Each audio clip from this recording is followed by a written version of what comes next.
You're listening to The Art of Imperfect Adulting. I'm your host, Amy Stone.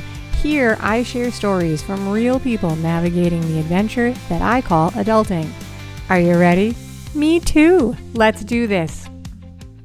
Hello, friends. So in this episode, I'm going to introduce you to Kim Spangler, and she shares with us the story of her self-discovery and transformation, which begins with the fact that she describes the first 39 years of her life as feeling like she wasn't measuring up, only to have a really pivotal revelation right about that time with an ADHD diagnosis. So, this conversation goes through some insightful moments, shifting perspectives, her deep dive into her own personal research and discovery, and then the profound relief that came with understanding herself better. And because this is my show, and I tend to love the random sidetrack in a conversation, we do also talk about allergy season, nostalgic, perhaps slightly inappropriate children's books, and a love for chocolate. So, are you ready? I'm ready. Let's do this. Kim Spangler, welcome to the Art of Imperfect Adulting. Hi, Amy. Thank you for having me. I'm so happy you're here. Are you ready for a fun chat? I am. Yay, let's do it. All right. I start most of my interviews by asking people where they call home. Where are you talking to me from today? I am in Texas. I live just outside of Houston. Just outside of Houston. All right, very good. So you mentioned this before we got started. You guys are hitting allergy season, ragweed extraordinaire where you live. Yes, it's everything is covered in green and you can't walk outside without just stuff flying in your face. It's fun. I complain about the allergies where I live. We get oak trees and mango trees that pollinate, but the videos of the big pine trees getting shaken for the pollen in Texas makes my little body just itchy all over. That looks horrific. Yeah. I did not ever have any sort of allergy issues until we moved into the house that we live in now, which was almost 11 years ago. And our yard is covered. We have 2 acres and they're just covered in pine trees.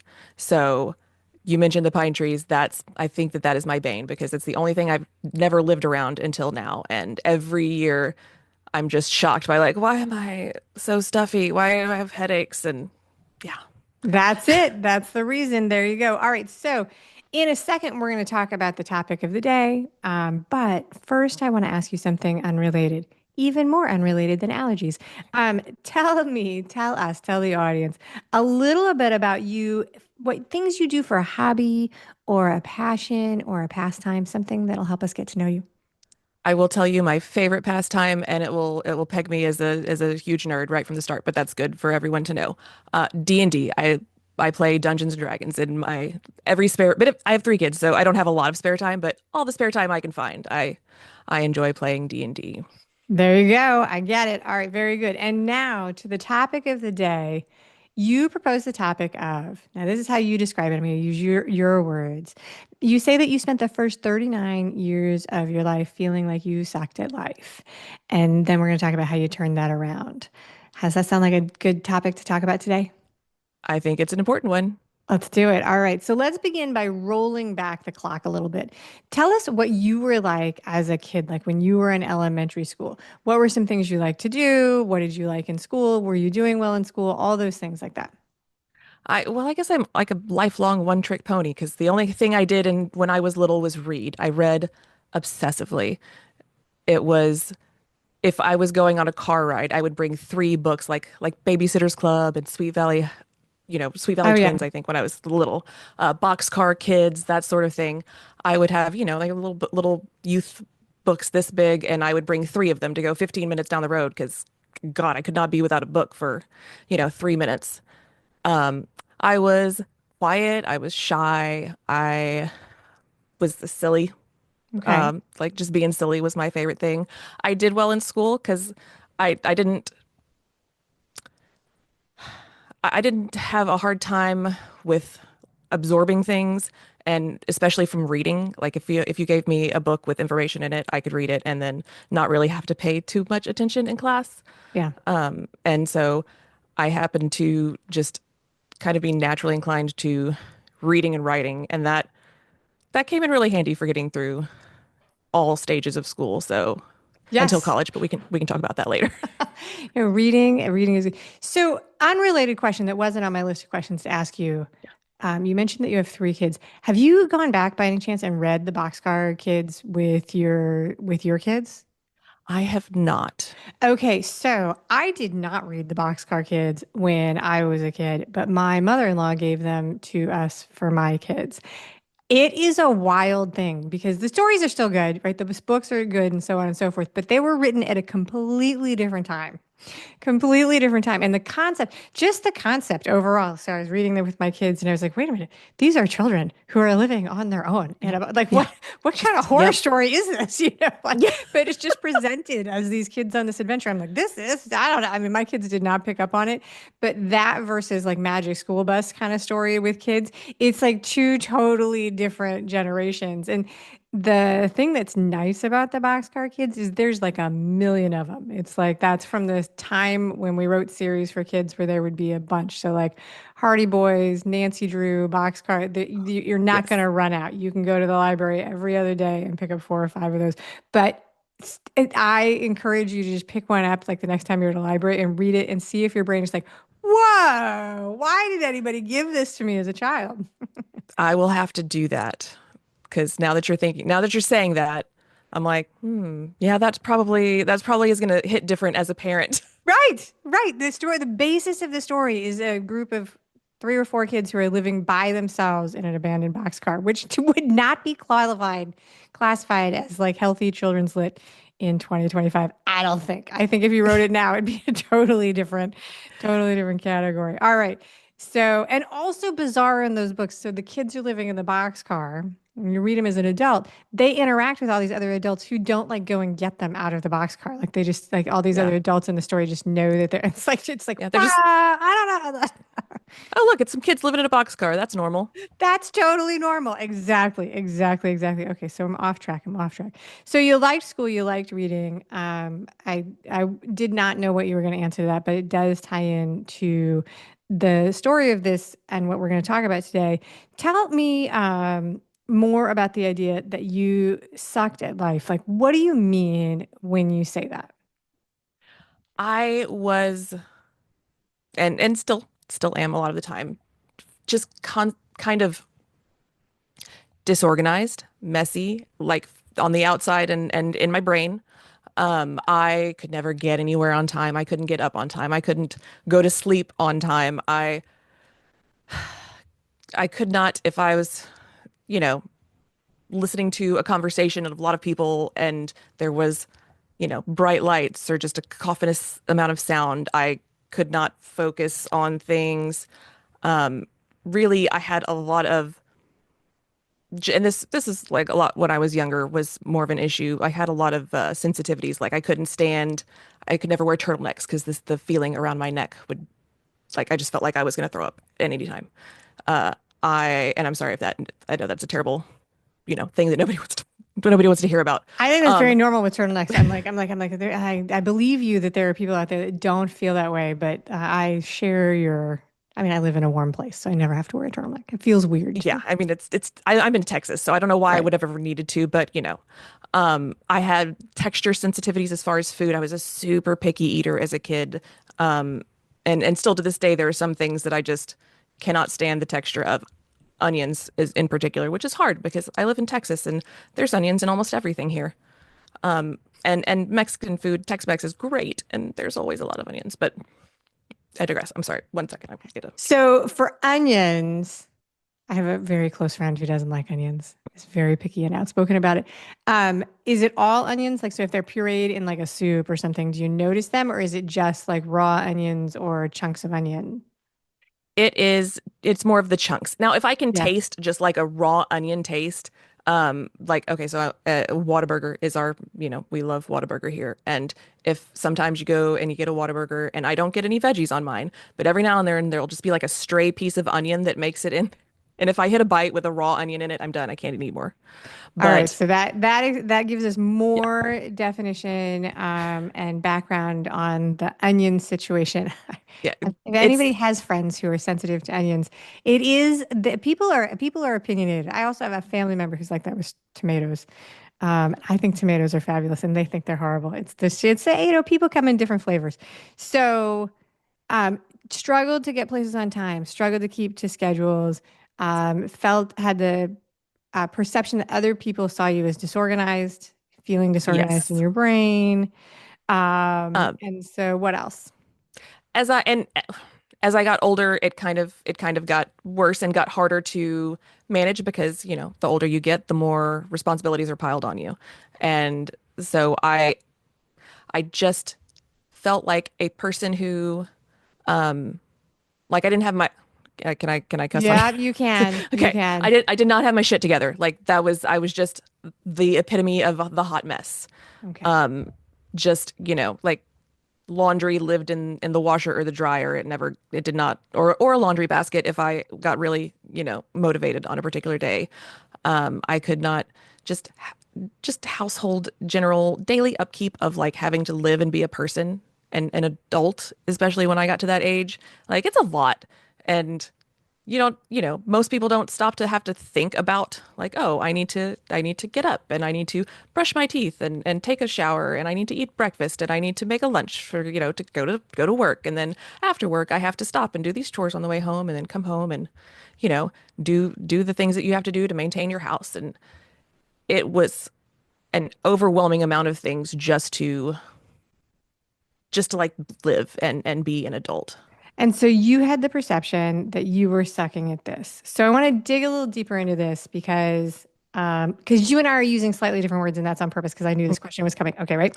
Because you lived it, and I'm asking about it, right? I'm fascinated by the impact here on the ideas of comparison and self-judgment and awareness and other people's perceptions, right? So you lived this. Mhm. Let's talk about where those feelings of not measuring up and judgment might have been and failure, where were they coming from? Like what was where like tell us a little bit more about how that felt because um yeah, just let's talk about that. Like where it came from, like why wasn't it okay to be late? Like why was it a problem that the laundry was in the washing machine? Like where did the sensation come from of not measuring up versus this is okay, this is how I am. So a lot of it was self-measurement against my peers. Okay. And of course, some of it was judgment from outside of, people that were like, oh, I mean, why don't you just set your alarm earlier? Like, why don't you, or the expression on someone's face or the subtle or an eye, oh, Kim's late again. Kim forgot the thing again. Kim, like, working memory is not my and has never been my strong suit. Um, like I said earlier, reading and writing, great. Remembering things, no. Okay, so like reading for entertainment, good. Reading for memorization and spitting back out, maybe not. You felt like you were experiencing self-judgment, comparing yourself to how you saw other people functioning in the world, and then you were experiencing real life feedback that felt like criticism in how you were showing up. Yes, Okay, that's often. me paraphrasing what you shared with us. So I want to make sure that I'm not putting words in your mouth because I don't want to do that. All right, so very good. So thank you for sharing that because I think that there's a lot of overlap between. So like I live in Miami. We run on a different clock in Miami. No one is ever gonna like it's a whole thing. I was once invited to a wedding that started at 7. The woman called me and she's like, "We're not even gonna be there till 9:30." Like late has an entirely different concept in Miami. So like it's a difference of how things show up. And so I wanted to give you that because when you have like a skill set that sometimes is fine and sometimes is a symptom of something that can be addressed and treated, you can run into people like you were talking about the turtleneck. Like I'm also irritated by turtlenecks and scarves, but that doesn't always mean that something is wrong. Sometimes it just means we don't like turtlenecks or onions. So that's the reason I wanted to ask. All right, you say that this was the first 39 years of your life because I got to read your submission and I know the answer to this. Share with the audience what happened right around the time you turned 40 that mixed this up. Well, I will jump to the end and then we can kind of back up a little bit as to how There I you got there. But I was diagnosed with ADHD. go. Okay.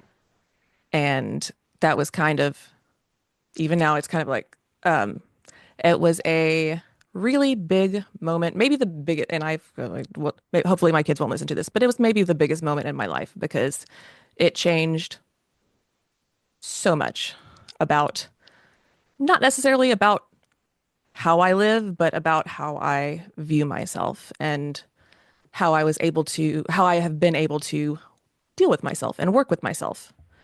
Very good. All right. So let's do walk back, walk this cat back. Let's figure out how you got to this. So the pivot is when you get a diagnosis, right? So what happens that kicks off this discovery process? Like what's the first thing that sends you on any sort of research or diagnostic mission about this process?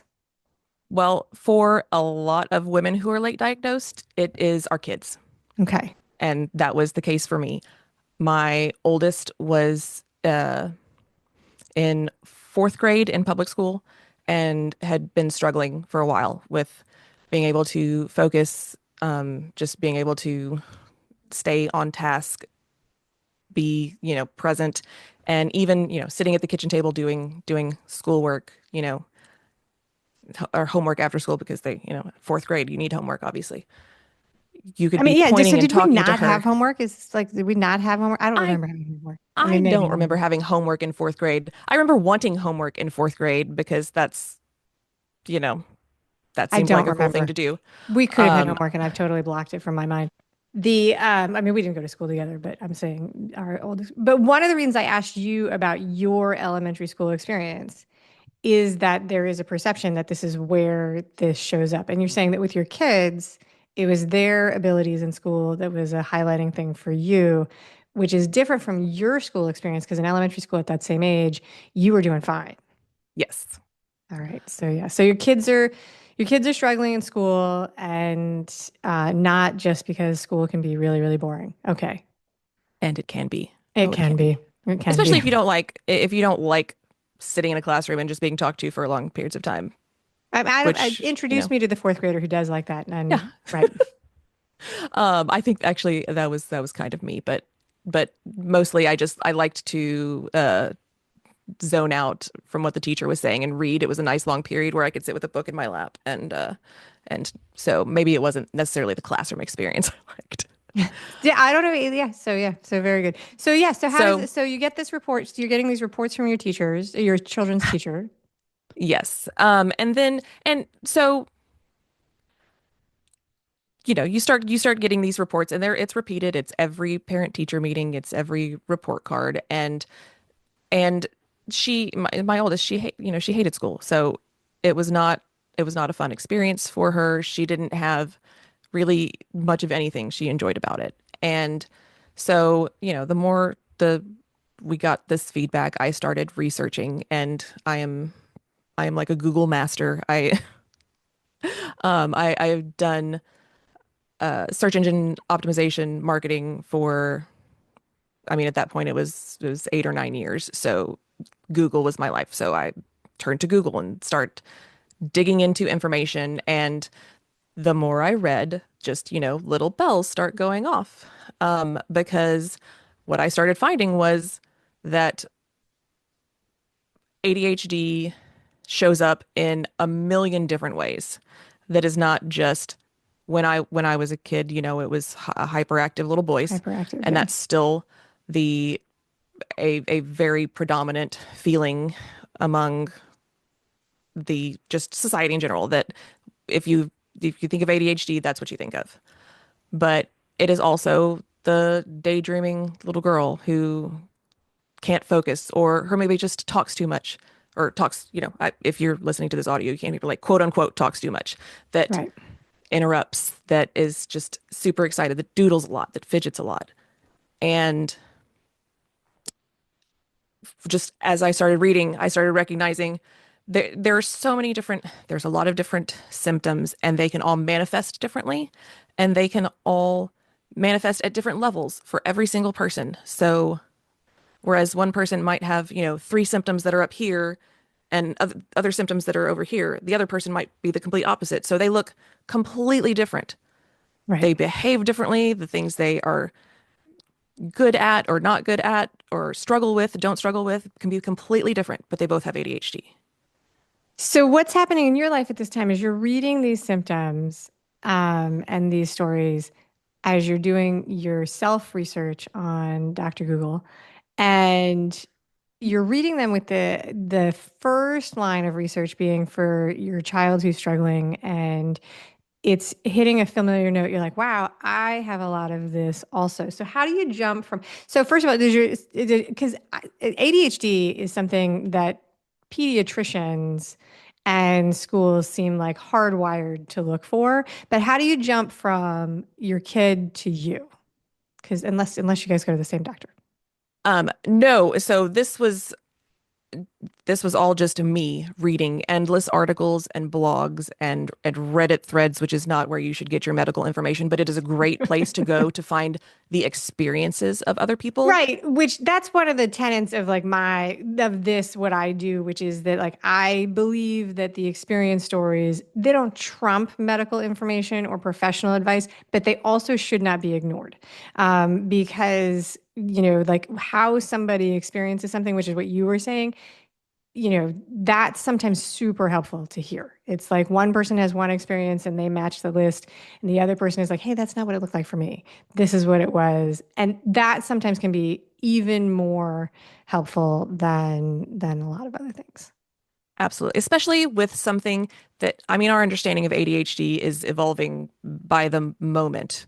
Yeah. And it is changed so significantly in the past 20 years, 30 years, that there are an alarming number of medical professionals out there that don't know. They don't know what the current thinking is and the current research is showing. And so they dismiss people. And Right. so you have to have access to people out there who are experiencing the same things. And if you're lucky, people who are experiencing the same things and have gone to a medical professional who knows Right. Well, what. ADHD is one of these things that totally entertains me, right? Because I don't think there's many doctors, older doctors, who were struggling to pay attention in early education. That's not the person who chooses to go to medical school in most cases, right? Like it's like you can like divide an elementary school classroom with the 6-year-old who's like, I'm going to be a surgeon, and the kid across the room who's like, I'm going to play with fire trucks, It's a very early divide. And so fast forward 35 years, right? Asking the guy who never experienced it, to explain to you what it's like to live with something they never had seems like a disconnect, but that is what we do in like 1,000 different things. This is just one of them. It's like, oh, okay, you know, continue, uh person who's never had 100%. ADHD to tell me what it's like. Continue, geriatric man, to tell me what it's like to be a young woman. Go on. Let's do that. Yes. Yes, please. I Yeah. 100%. And I mean, don't get me like women's dealing with medical issues as a woman is even worse, much less something that is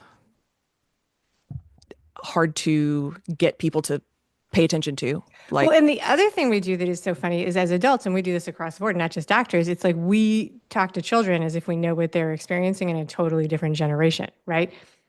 I don't know. yeah, I don't know.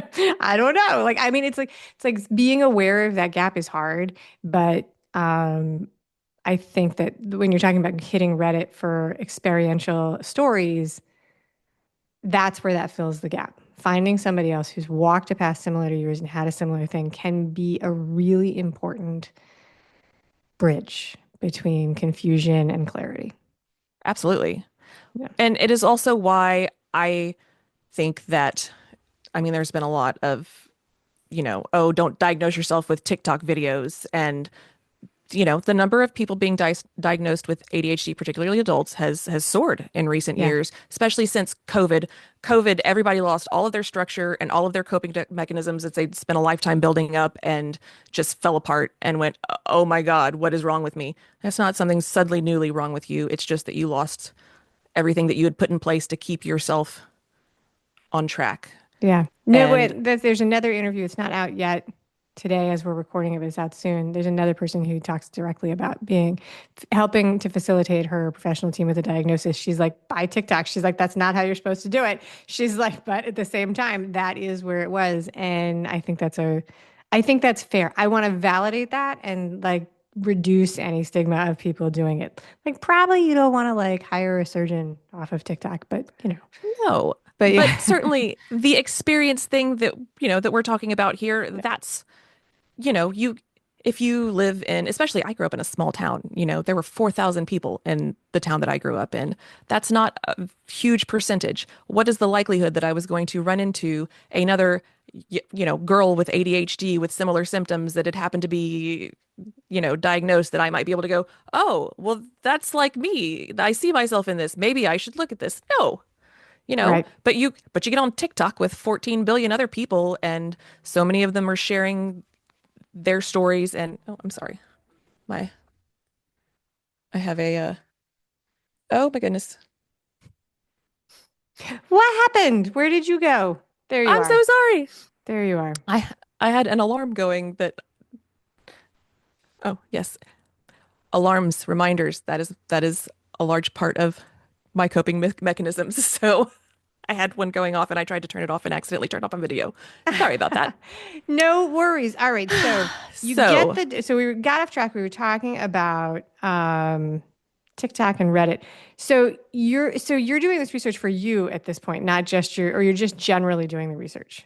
just generally, it started with for my daughter, and then of course, the not being able to pay attention and focus in school was one thing, and then I learned a lot of other things that I was like, oh, that can be a sign of ADHD as well. Things like emotional dysregulation. But as it just kind of evolved into researching it for her, for me, for her younger sister, who is more hyperactive but didn't struggle with paying attention in school. And so I thought, oh, well, she's doing fine in school. So it didn't occur to me that even though she presents more stereotypically as like a hyperactive kid, even after I started researching, it took a long time for me to go, oh, wait, there are all sorts of different signs here too. They're just different from the ones that I see for me or for her big sister. So ADHD is there's a highly genetic component. And so, if you have it, or if you have a sibling or a parent or a cousin, and you start saying, this is my, like, not medical advice because I am not a doctor, but if you have it in your family and you see or hear things that resonate with you, you know, odds are odds are pretty good because it runs through families. So how do you transfer? So did you and your older daughter go through this journey roughly at the same time? And how did you transfer from research online to treatment? So it took a while for me to get to the point where I was convinced enough to want to put, the kids through going through, because it's kind of a process, like there's a lot of testing, and you have to sit down with a doctor and talk about your brain and all sorts of stuff. So it can be a little, it was intimidating for me, and I was 39. So, but it started with, when I got to that point, just going to insurance, and luckily we had insurance at the time and covered testing, because otherwise it can be pretty expensive. So I took the kids. Actually, I'm sorry, I'm getting that backwards. I did it myself first, Okay. because I was a little iffy on, you know, not sure what I was going to be getting them into. And so I thought, well, okay, you know what? I'm pretty sure, just based on everything I've learned, that I have it. It took a year to get to the point where I was not just giving myself, not not excuses, but it was more back to the self-criticism thing of like, no, this is probably not ADHD. I just suck at things. Like, this is just me. This is just my brain. It's not, And there's not so, some reason. It's just a personality flaw. okay, so a year before you sought treatment, A and year. you went after treatment for yourself first, and I think that what you said, to mirror back your own words to you, is that you were iffy on putting them through the screening process. So let's talk a little bit about that. Why would you be iffy? Like if this had been a sore throat or an earache, you might not have been iffy. If it had been a stomach ache that somebody said this is an appendicitis, you probably would not have delayed searching for treatment. So when you were doing this research and seeing all these things, what was it about the idea of ADHD that made you so iffy in pursuing treatment? Because I mean, goes back to a lot of the things that I was learning and hearing about other people's experiences, and that a lot of people go through the process and then end up just being told, just just being dismissed, or Okay. being told like, no, we're not even going to do the testing. You don't need the testing. You're fine. And it can be it can be a heartbreaking. I mean, to feel like you need to be heard, and that there is something going on and no one is listening, especially doctors who are supposed to know what they're talking about. And having seen and heard many horror stories at that point of the type of doctors that we were talking about earlier, Yeah. that are not current on what we now know about ADHD, that Or or that good just don't listeners. listen. Yeah, they're Yeah. not good listeners. So how long, can I ask how long ago this was? How many years ago this was? Um, let's see. How Or old am I? It's 2025? it's been I 3 years, 3 years. almost Okay. four, almost four Because years. I do have a sensation, I don't have ADHD, and so I haven't gone through this process, but I have this personal sensation that some parts of this have been sort of facilitated. There are ways to go through this and sort of circumvent some of the hardship to getting access to treatment in 2024 and 2025. It's like we have all these like online doctors now that it's like just talk to a very receptive doctor that you will never actually meet online, and we will happily mail order you these things that used to be hard to get. So So it's So, that and I haven't I gone think through that with that ADHD, but like with like dermatological like creams, like so like I used to have to go to the dermatologist, see them in person, order through their prescription. Now it's like sign up online, happily they mail order me this stuff. I'm like easy peasy. I'm happy for me, but I don't know why it's so much easier than it was 5 years ago. there was a lot, especially in the few years after COVID, there were, and in fact, I did do my diagnosis was done through an online doctor. They Okay, still did. There was still pretty extensive, like forms. I had to go get my parents still to fill out a form about me for when I was younger, really at like 39, they were like, at go ask your 39, parents. But I guess that's the at first question I 39. asked you too, though. I didn't ask your parents though. I just took your word for it. I appreciate that. Although I'm sure my dad would have been happy to get on here and talk. Let me tell you what Kim was like as a kid.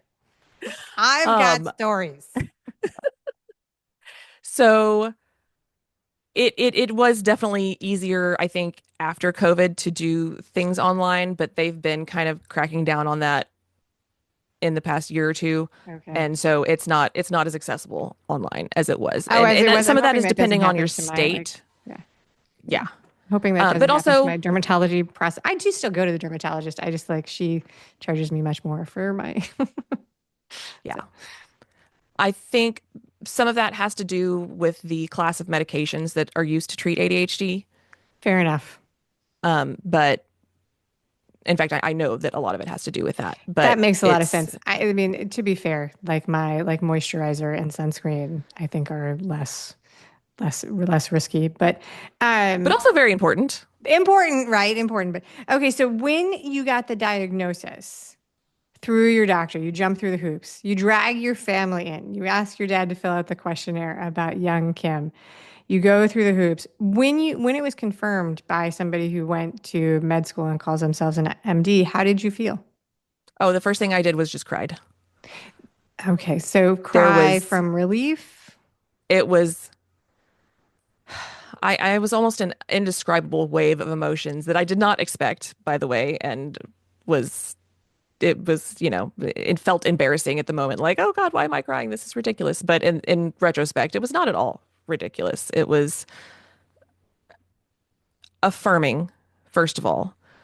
And yes, it was a huge relief because knowing there is so much to be gained by knowing you have almost no hope of fixing something if you can't even identify what you need help with. Yeah. And so just knowing, having a jumping off place to go with like, okay, yes, this is the thing. So now I need to figure it out. That's Very good. And I think that then, so what kind of treatment did you embark on for yourself? Like, what kind of treatment did you embark on, and what did you immediately notice as change in your life as a part of that? so the my doctor prescribed me Adderall to start with, and I was incredibly lucky in that it worked very effectively for me right out of the gate. It was, started with a low dose, and I noticed immediately a difference. And that is, I said earlier that my memory is terrible. I think that that is a day that will never be forgotten because it is the first time in my life that I remember it just being quiet inside my head. Yeah, so that is the way, yeah, like I said, I've said a couple of times, I have not actually experienced it, but that is how people describe it. And I think that the only thing that I'll weigh in here as a validation is somebody who is asking for the story and listening to the story for other people who may be listening and maybe you're not experiencing it. I find it very interesting. I just believe it, is what I'm going to say. I just believe what people tell me, even though I haven't experienced it, because it's not something I can understand having not actually gone through it. Um, but I just sit in a space of believing people that, it's such a profound change. I don't even, as somebody who doesn't experience it, I can honestly say I'm not aware of the quiet in my brain is sort of where it is on the other side, if that makes any sense, right? It's not something I've Yeah, paid attention to. Um, and so, but I am appreciative of the fact that that must be amazing. I liken it to sort of how when you're in a place that is like a conference hall, like you're in a trade show and you're in an expo, and then you step into the elevator or something like that, and it's quiet for the first time. You've adjusted to the noise in the noisy place, and then you realize that it's quiet. I think that must be what it's like. absolutely. That So, is an incredibly accurate description. And that's I know you like you said you can't like you don't really think about the quiet in your head. I right. didn't really think about the noise in my head. So I you'd mean, never not had it. I had never not had it. And I mean, it was an insomniac my whole life because when I lay down to go to bed at night, I've got 47 different things going through my brain, and it doesn't matter how exhausted I am. I had to start having kids before I could, excuse me, go to sleep at night. And that was just Exhaustion. the exhaustion of being a parent, and having a baby waking you up every few hours. So, That's the change. Oh my gosh, that's so crazy. All right. So now you have this amazing experience, which is the noise goes away in your head when you take the medicine. Um, and then so Adderall works, and like you said, it is a pretty serious medicine. What are some other things that changed as a result? So you before this, you described yourself as someone who sucked at life. So what are some of the things that changed as a result of being able to follow this treatment plan? so something else that Adderall helped with, and aside from like quieting the noise, it helped with being able to maintain focus. Like I could sit down at my computer and actually just work for a couple of hours straight without doing it's, the, ooh, squirrel. Like Right, that's the the distraction. ADHD stereotype, but that's what it feels like. And I could also stop and think, oh, there's a thing I should do. I'll just get up and go do that. Okay, There is a, so task initiation can be a very difficult thing. And for people with ADHD, we spend our lives being told and believing that we're just lazy. Like you could do these things if you wanted to. And the first day I took the Adderall was the first time in my life I realized like, no, that is a lie because I've always wanted to do things. You sit there feeling weighed down by an invisible force, knowing and thinking and obsessing about getting up and going to do the thing, whatever the thing is. The dishes, going to going to go to the grocery store, going to cook dinner, whatever it is. And it is a physical and mental sensation that you you cannot get yourself to go do it, no matter how much you might want to. And the first day I took the Adderall, there I got so many things done because I was just like, oh, I should do this thing. And before I could really even think about it, I was doing the thing and almost done with the thing because it probably took 5 minutes. It was, I mean, I'm not going to say that Adderall is a miracle drug, but that feeling alone was completely foreign to me. Well, Just, I think that it's fair for you to say that it felt miraculous for you. I don't think that that could be untrue, yeah.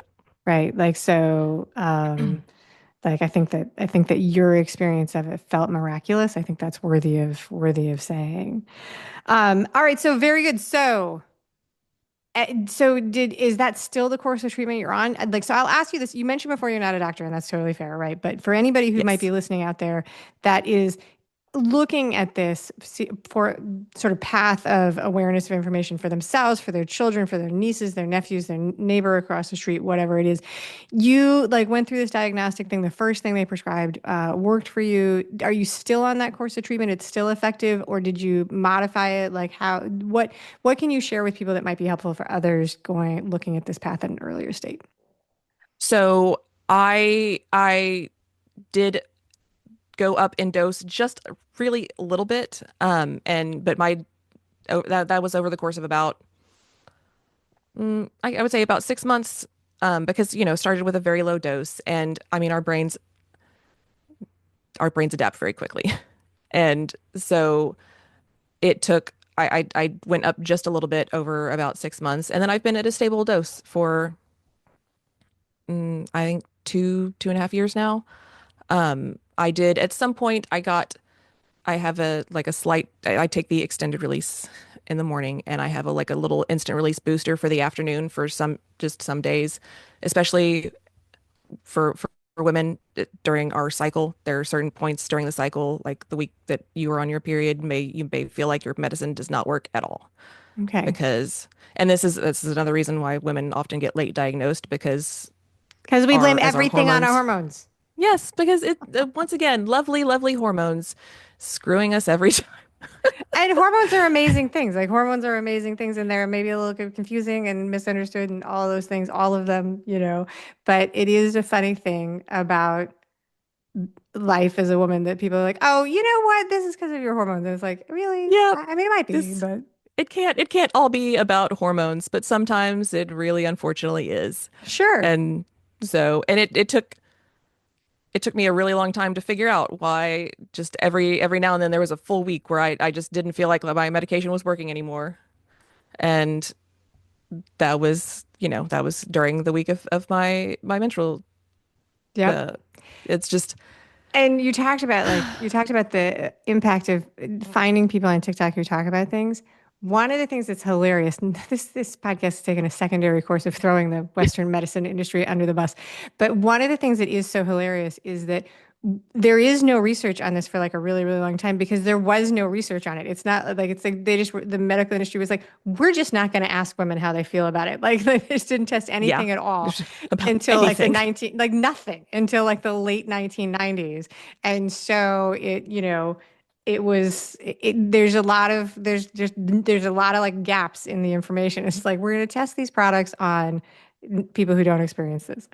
And when I just think of that sometimes and I'm like, okay, whose idea was that? Like that seems like a bad plan. But it is nonetheless what happened. And so through that lens, right, you then have 10 years ago when we sort of started this whole revelation, like, oh my gosh, maybe these adults have ADHD too. You then had millions of women taking a medication that was never tested on them, reporting symptoms that they're just reporting symptoms into the void. People were like, no, that, well, maybe, but we don't know why. That must have been really frustrating. And so so any young ladies out there listening, go to medical school and do medical testing on women for the rest of us. All Yes. right. So There is now, definitely more research being done now, and there are I was reading just recently there was an article in I think Scientific American that was on um, women doing women-specific ADHD research and trying to get more of it done. So that is very exciting yeah, stuff. I look forward to the day in the future where younger people can go through, like in the future that I like, it would be superb if like as a young person you were able to take a test and they're like, hey, here's how your brain works and here's how we're going to do this. And you didn't have to go through living through and diagnosing based on the symptoms and the outcome. Like, I mean, wouldn't that be amazing? Yes, that sounds like some Jetsons stuff, though, or It like Star does, but Trek. I'm not a You scientist need or a like one of those doctor, little so I can scanner things that they exactly, can just, yeah, exactly. I can dream somebody, that up. somebody invent that. Yeah, Rosie, the robot, Yes, should come in and do yes. beep, beep, beep, beep, and tell us how we work. Same with I have nutrition, a right? Roomba named Rosie, by the Do you way, really? which We is my named favorite ours. thing. What did we name? He broke a long time ago. Oh, we named ours Bart. Like after The Simpsons. And he would go around and create havoc in the house. But he broke and he's no longer with us. But yeah, the same with nutrition. Like, can you imagine if somebody was to like be able to look at you and be like, hey, this is how your body works today? Wouldn't that be great? Instead of spending, your lifetime being like, well, that person can eat that and it works for them, but it doesn't seem to work for me. All right, anyway, we're off track. Let's talk about you. In a second, we're going to do the final questions, but I want to give you a chance to tell people about what you do, which is directly related to your experience, and tell them you've got a podcast. And so tell them about that.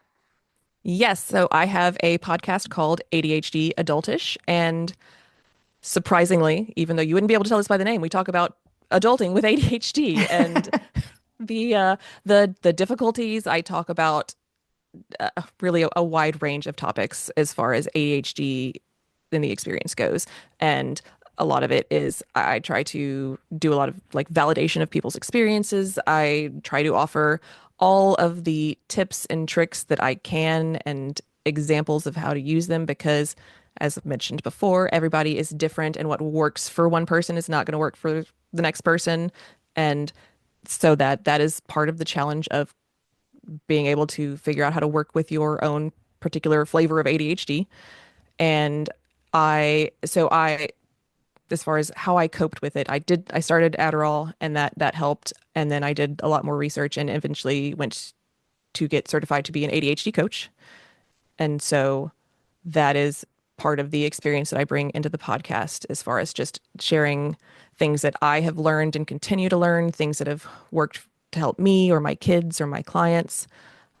And I talk about D&D as well sometimes. And there's fair warning, there's the occasional F-bomb. As there should be in your own show. All right, very good. So the ADHD Adultish podcast, I will put a link to that in the show notes. And the easiest way to get these links for anybody who's listening, if you're not already a part of the Imperfect Adulting email community, you sign up. I send it out every week, and then you just click on it, which is super good. Super good. Are you ready? I'm going to ask you 3 questions. These are just for Ooh, fun. okay, yeah. No pressure. Okay, yeah, let's do Like, it. yeah, like no pressure. All right. Do you have a favorite comedy movie? And if so, what is it? Oh my, that is a very good question. Hmm.